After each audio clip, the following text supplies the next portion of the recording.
Transcription number 510. Mr. Deputy Chairman, sir, this discussion has come at an appropriate time when people in this country are very much concerned about the future of the press, its structure and its freedom, and therefore I welcome this opportunity to say a few words.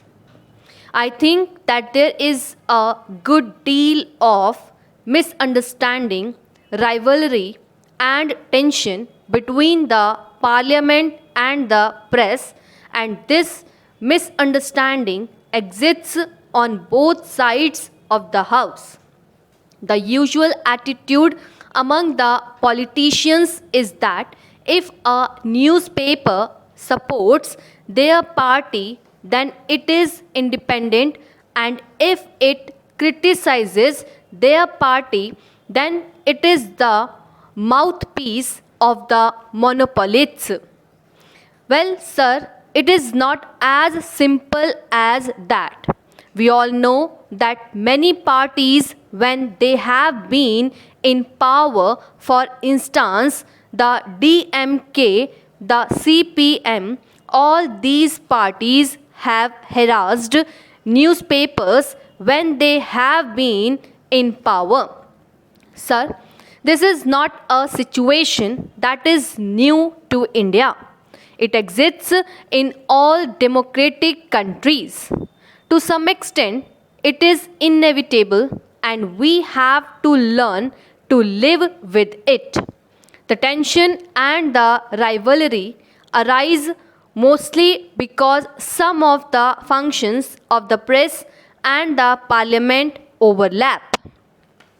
Also, because the two institutions, to a great extent, depend on each other, and this results in a certain amount of resentment. There is also the fact that the press has a function to be a critic of the government, a watchdog of the government, as well as of the political parties. And this is often misunderstood as hostility. But in our situation today, where we are still building a democracy, where democratic institutions have to be built up and sustained, and where our freedom has to be maintained, I think it is essential to create rather more cooperation and understanding between the press and the parliament.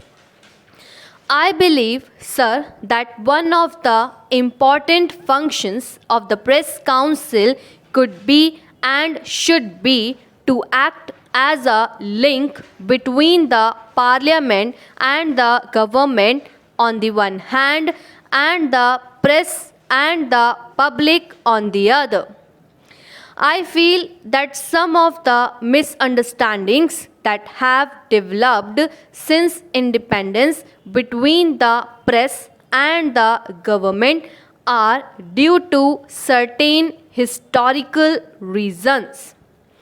Before independence, the national newspapers existed for the national movement. There was no conflict between the two. The proprietors, the editors, and the leaders of our national movement were united for the single aim of removing the British government. But after independence, the situation became rather different. It is natural that after the achievement of freedom, there would be different interests and different ideologies represented in the press, just as they are represented in parliament. Therefore, to expect the press in India to support the party in power in all issues would be unfair and unrealistic. Sir, one of the complaints against the press coming from the government after the last general elections was that it did not reflect the will and the aspirations of the people, and that it has represented the monopoly interests.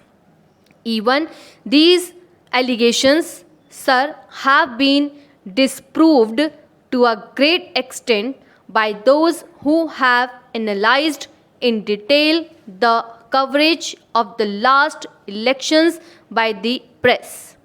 The fact is that a kind of distrust of the press has grown in the ruling party and in government circles, and their feeling is that our major newspapers do not support the basic policies of the government and that they are overcritical.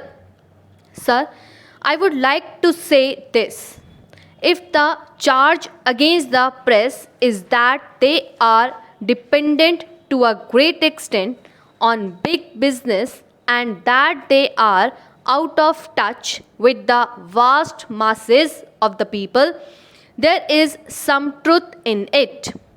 But cannot it be said about many of our political parties?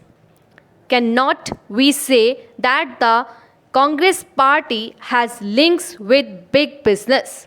Who can deny that many of our parties often lack a touch with the masses? So, sir, the press on the whole reflects what happens around it, and its situation is very similar to that of most of our political parties and of our political system. Sir, most journalists in this country would admit that there are many faults with the press today. One of the major faults which the members of the press have themselves repeatedly pointed out is that they are not in touch with the large rural areas in the country, and they tend to cater largely to urban middle classes. But the situation can ultimately be remedied only when we have higher literacy and education and development of rural areas.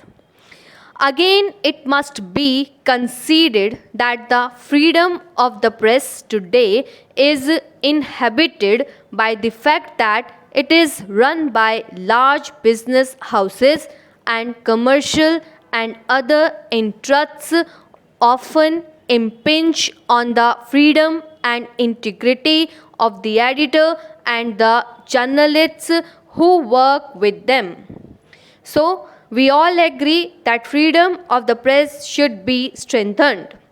The government, the journalists, and the public are all agreed on this.